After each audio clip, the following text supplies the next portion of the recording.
name is Julius Cvesar, better known in the barber and hair world as Julius Cvesar. I'm 27. I'm a Los Angeles transplant out of the San Francisco Bay Area. I'm educated for Layrite men's grooming products. Also was just newly signed with Wall Professional on their education and artistic team. I really love what I do. This is something that I definitely, it's in my veins.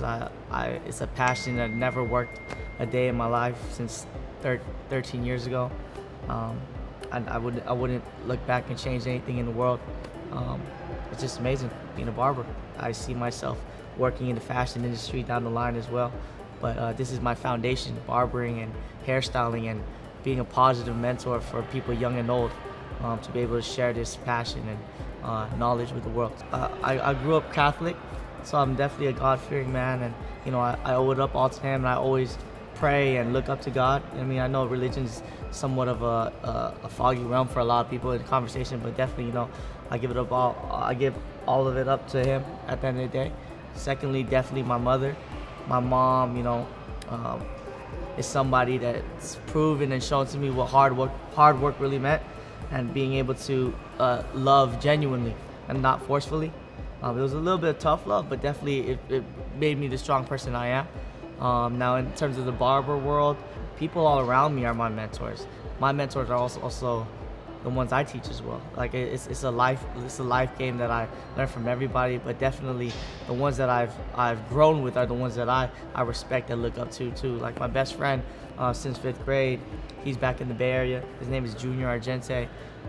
He has 2 kids and he has a house, and it's cool for me to see those type of successes. You know what I mean? I'm a single man. I'm in LA living my life and traveling the world as well. But it's cool to see that we both were able to do this through barbering.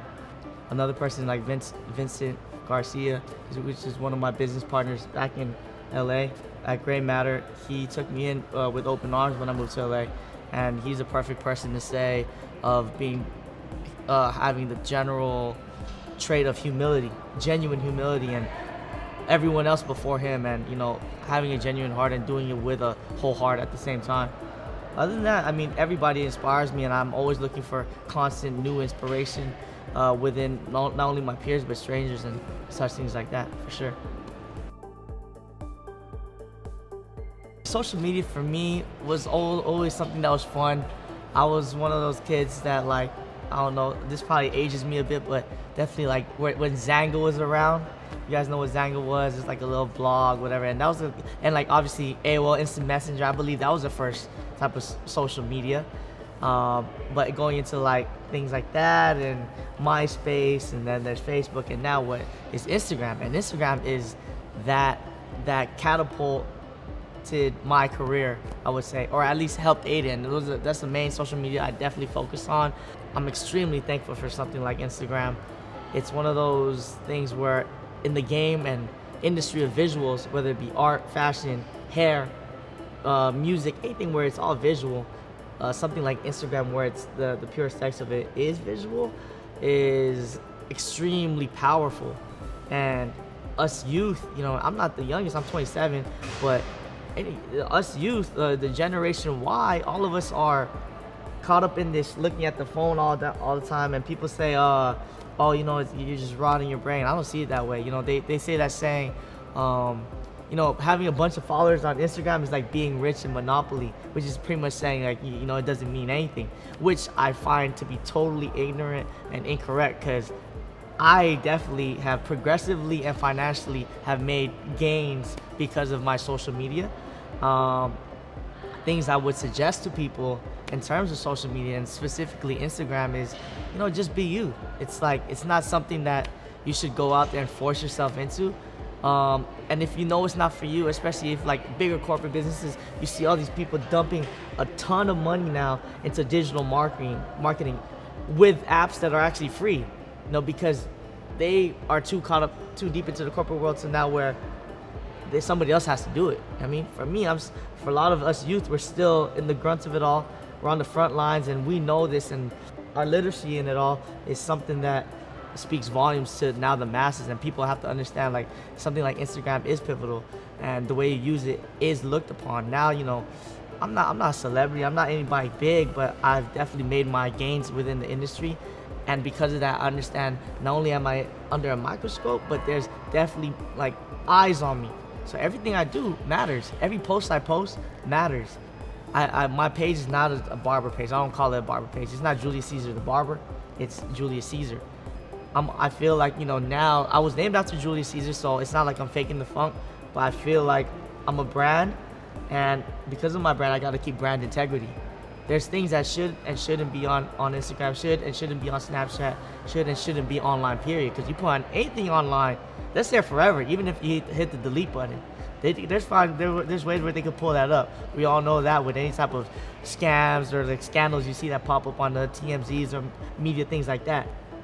But it's also a positive thing by stuff that you post, because you got people like American Salon, amazing pages that help amplify our specific careers, to where you do good, it gets seen.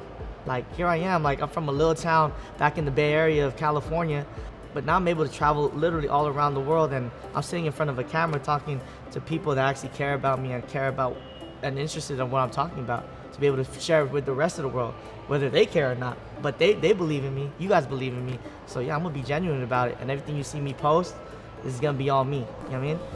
You might see an occasional gym selfie because I'm on my fit stuff now, but you might see a nice haircut on my Snapchat. You're gonna definitely see a lot of tour stuff of all the shows I'm doing with my lay right team, and that's what it is. I like to show a little bit of everything, a little bit of who I am outside and inside the shop, and make sure every time you do see me in person, and this is important with everybody, make sure it matches up.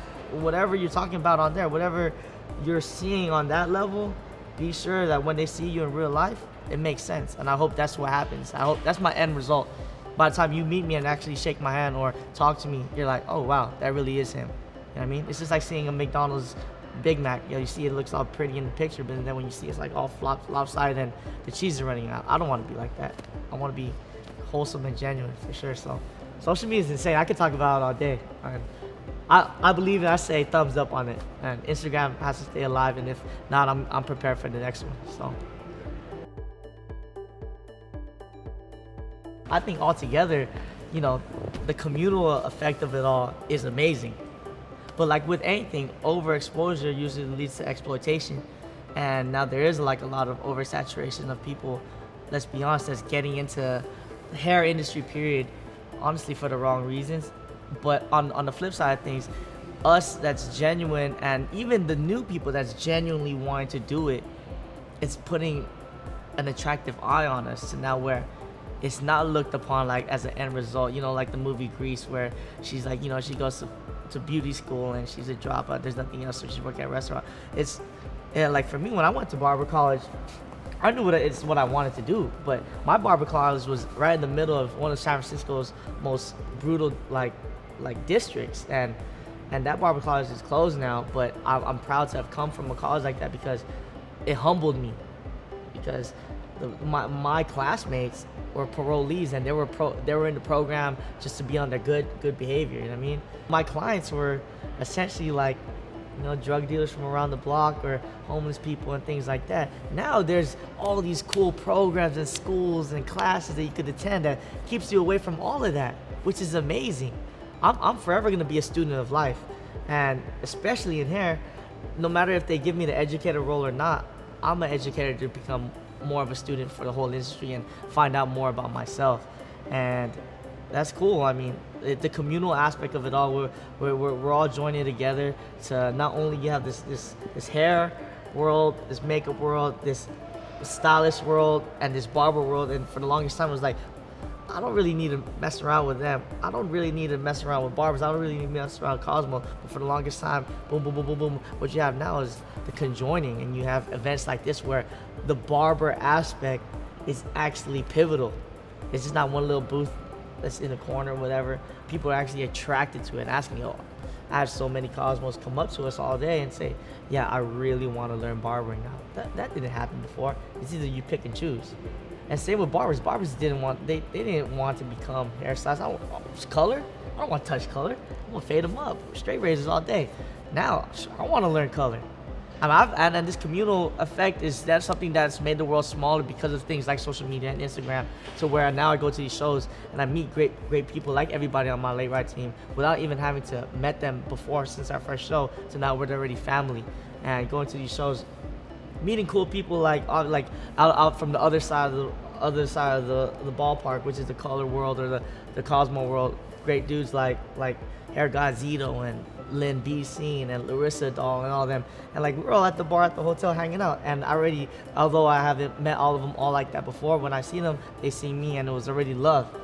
And I think that's what's really important about it. There's no competition. It's all love, and the only competition truly should be with yourself.